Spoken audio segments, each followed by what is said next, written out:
So welcome back to DC Silver Age Storytime, and today's story comes from Adventure Comics number 369, published in 1968 with story by Jim Shooter and art by Kurt Swan. Legionnaires, say your prayers. I warned you no vault could keep me prisoner. We're dead. His magic is greater than our combined superpowers. Featuring Mordru the Merciless, and this is the first appearance of a character that I really do enjoy. Cringe, Legionnaires, tremble, flee, hide. You can never escape from Mordru the Merciless. Run, quick. He may be right behind us, Duo Damsel. Superboy, is he hurt bad? Mon-El? No, just dazed. But we can't stop now. Hurry to the time chamber. Time, you mean? Yes, it's our only chance, Shadowlass. With desperate speed, the Legionnaires flee the halls as a dark shadow stalks behind them. Mordru, the Dark Lord. We made it, the time chamber. Hurry, activate the time cube. He may be right behind us. Oh, there, I've set the controls. Quick, get in one at a time. The others have gone. I'm the last. We've made our escape through time.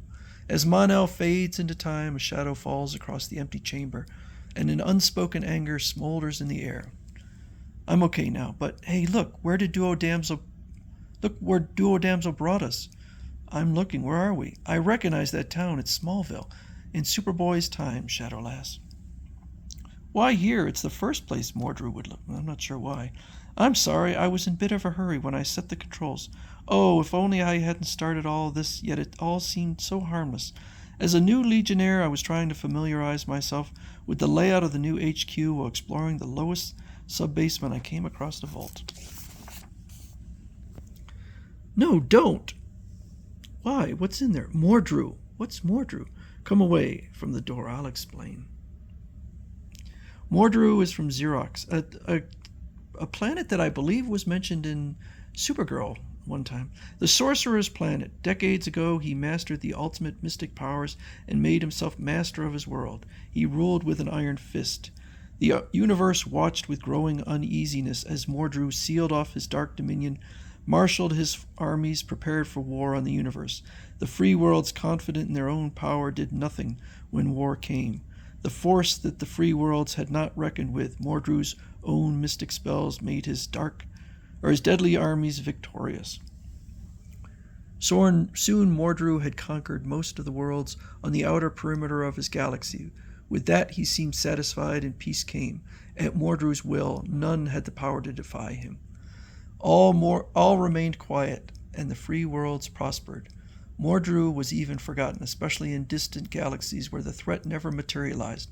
Then, a few years ago, he struck again, this time not conquering wholesale, but adding to his collection of worlds, as if selecting baubles from a jeweler's tray. Mordru went where he wished, conquered what he desired. Sometimes he sent his armies, sometimes he himself took what he wanted. No one dared oppose him until he wanted Earth. The Legionnaires alone dared to fight back, and after a terrible battle we defeated Mordru's armies, but we knew that our victory would only bring the big cheese after us in person. At that time, Saturn Girl was our leader.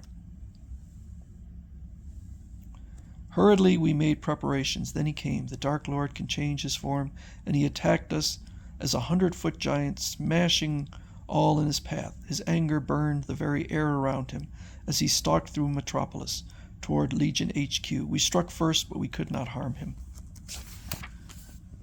So we defeated the entire Legion, but Mordru hadn't noticed that Superboy and I had been missing from the first attack, and while he was off guard, we swooped down on him at super speed and sealed him in an airless steel block.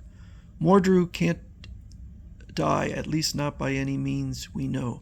But when we caught him by surprise, he had no chance to protect himself, and the airlessness inside the block caused him to fall into a deep coma. That's why we put him in the vault, so no air could get in and revive him. But suddenly, Shadowlass notices his arms bursting out. Somehow a little air must have gotten to him. I'll use the signal in my flight ring to call Superboy from upstairs. So he arrives, but Mordru is basically unstoppable. Free! That sleep prison is broken. My long unused strength returns, but there are those who would seek to imprison me again. I must protect myself.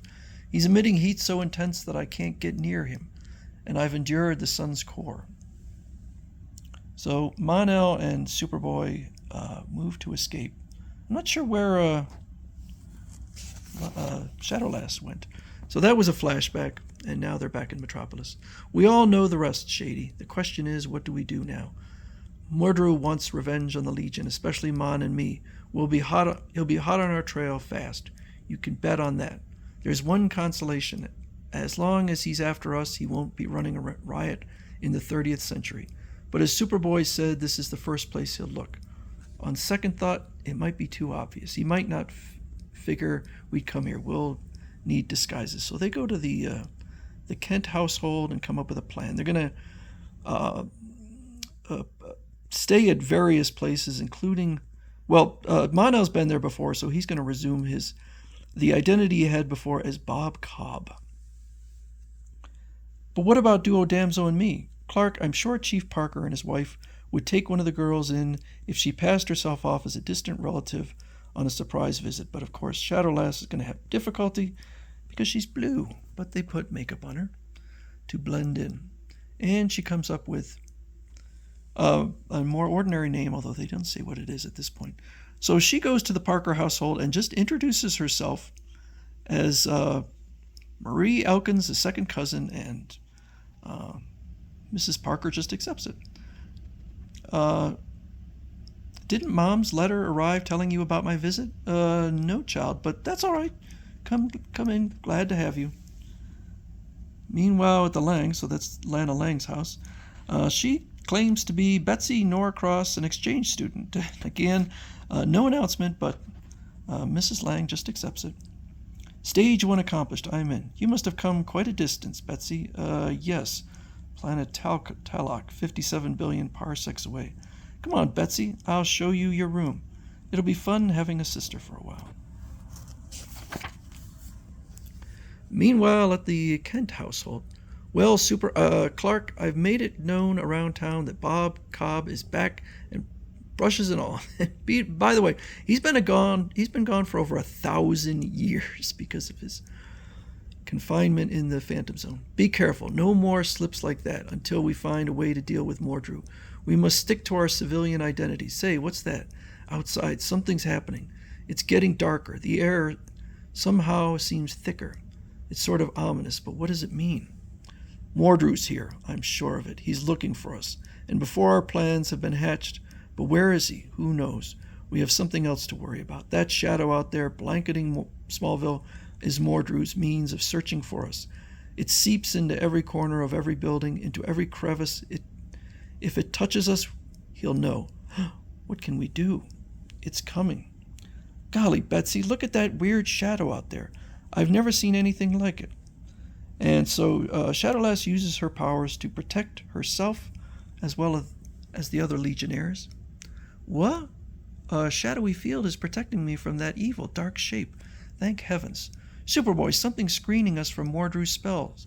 Shadowlass's work, I guess. Whew. But other folks in Smallville aren't as lucky, and he has gained control, including Lana Lang. You are in Mordru's power.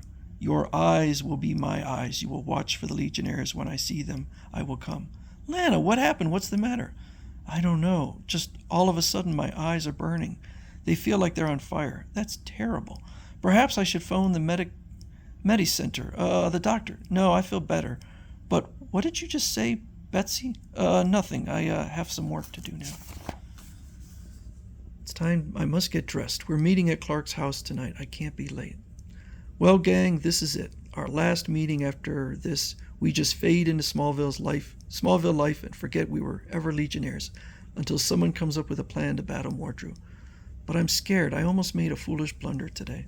I'm unfamiliar with this world and time. Tomorrow I may make a mistake that'll bring Mordru down on our necks. Oh, it'll be the death of us all. Don't worry, Shadowlass. We've come through worse scrapes. And so Superboy helps Duo Damsel out. Meanwhile, Duo Damsel's getting a little upset. Oh, men, and that Shadowlass. I guess she finally figured her crush on Brainiac 5 wasn't going to get anywhere with Supergirl in the picture. So she sunk her hooks into Mon-El, just like that. And I can't even get Superboy to walk. All right, you got bigger things to worry about. So this is your cousin Clark's daughter, eh? Pretty girl. Shh, she's asleep. Why, Douglas, look at her pillow. I think she cried herself to sleep. I wonder why. That is duo damsel again. Next morning at the Langs. Come on, sleepyhead, wake up. It's time for school. Huh? School? Where do you keep your schoolatrons? Oh, it's just a short walk to school, if that's what you mean, Betsy. Walk? Oh, yes. Darn, I almost blew my cover again. I must remember this is Earth in the 20th century. On Talek in the 30th century, we have no school as such. We learn by plugging the schoolatron into the family computer. Don't let this bug you, Shadowlass. Your secret identity will be the least of your troubles in part 2. This is a really good story. I like this. It's spans 2 issues, so it's going to be 4 parts.